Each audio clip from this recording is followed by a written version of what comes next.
site da Jovem Pan News, o destaque de hoje é a Petrobras, que define o presidente interino após a renúncia de José Mauro Coelho. Fernando Borges, que ocupa o cargo de diretor executivo da exploração e produção, é quem deve assumir a liderança da estatal temporariamente, isso. Outro destaque aqui, após a renúncia de José Mauro Coelho, a Câmara se divide sobre a CPI da Petrobras, um assunto que já foi discutido hoje no Jornal da Manhã, também com Tiago Berrache e Adriana Reide, e uma entrevista com o deputado federal do Rio Grande do Sul, Sanderson. A gente também vai voltar a falar desse assunto daqui a pouco, ainda dentro do Headline News. E aqui outro assunto, vamos abrir a caixa preta da Petrobras, diz deputado sobre CPI para investigar a estatal. O assunto, então, do dia, né, realmente é esse o destaque. A gente, então, acompanha aqui o presidente da Petrobras, o José Mauro Coelho, pediu a demissão nesta manhã. O anúncio acontece quase um mês após o executivo começar a ser pressionado pelo governo diante do reajuste no preço dos combustíveis. Nós vamos acionar agora o Matheus Coelzer. Boa tarde, Matheus. Seja bem-vindo aqui ao Headline News. Matheus, o anúncio dos reajustes dos combustíveis na última semana serviu como um estopim, né, para a saída do cargo do presidente da estatal, né? Boa tarde, Matheus. Ótima tarde para você, Cláudia, e a todos que nos acompanham. Como você muito bem falou, foi o estopim. A gente vinha já acompanhando desde a semana passada e culminou nesse final de semana. Então, com a prática dos novos valores, o diesel que chegou a quase 15% do aumento, gasolina também, que teve um aumento expressivo. E isso, como você falou, foi o estopim para que o presidente Coelho pedisse, então, a demissão do cargo da presidência e também do conselho. Hoje pela manhã, quando a gente trouxe essa informação em primeira mão aqui na Jovem Pan, nós ainda não tínhamos a confirmação de quem iria assumir o cargo do presidente até então.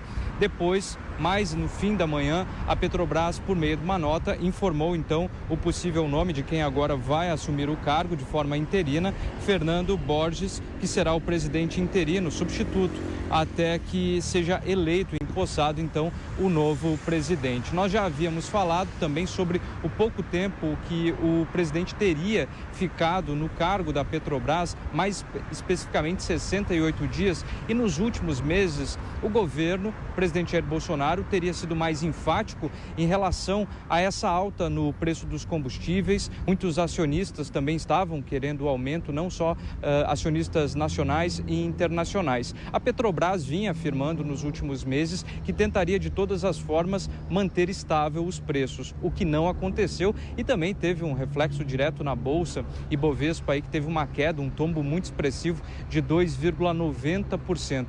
Esse número aí tão expressivo como a gente fala, não era marcado desde novembro de 2020. Aqui no Rio de Janeiro, é diferente um pouco das demais capitais, a gente ainda tem os preços dos combustíveis mais altos, um dos estados que representa o maior valor do combustível.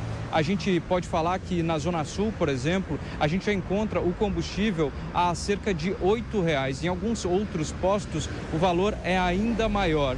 Segundo as informações aqui do Rio de Janeiro, do Procon, uma fiscalização vai continuar sendo feita nos principais postos aqui da região para que não haja uma cobrança ainda mais abusiva. Já era então esperada, né, essa troca depois da pressão do governo em relação à presidência da Petrobras, e hoje então a confirmação oficial com a saída de Coelho. Cláudia. Matheus, agora com esse novo reajuste aí do preço dos combustíveis, o governo federal discute também incluir na PEC dos combustíveis uma espécie de auxílio aí para os motoristas e os caminhoneiros. Você já teria alguma informação sobre isso ou não?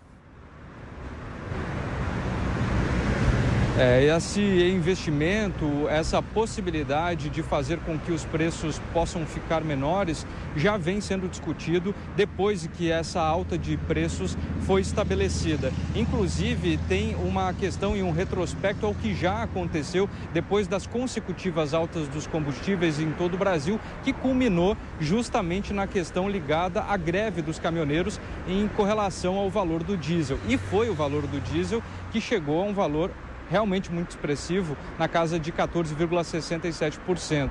Uma das grandes preocupações do governo, da União, foi em relação à possibilidade dessa greve que vem sendo discutida pelo segmento, pela categoria. Aqui no Rio de Janeiro já teve mobilização na semana passada, não só dos caminhoneiros, que paralisaram de forma parcial uma das principais rodovias aqui da capital fluminense, e para essa semana também já está prevista uma paralisação também para os motoristas de aplicativo, embora não tenha sido empregado um reajuste para o GNV, mas a gente sabe que para a utilização do GNV também é necessária a utilização do etanol, que também sofre um grande aumento aí nos últimos meses, aumentos que foram consecutivos desde maio, abril e junho. Cláudia. Obrigada, então, Matheus Coelzer, que volta ainda com a gente durante o Headline News com outros assuntos também aí do Rio de Janeiro.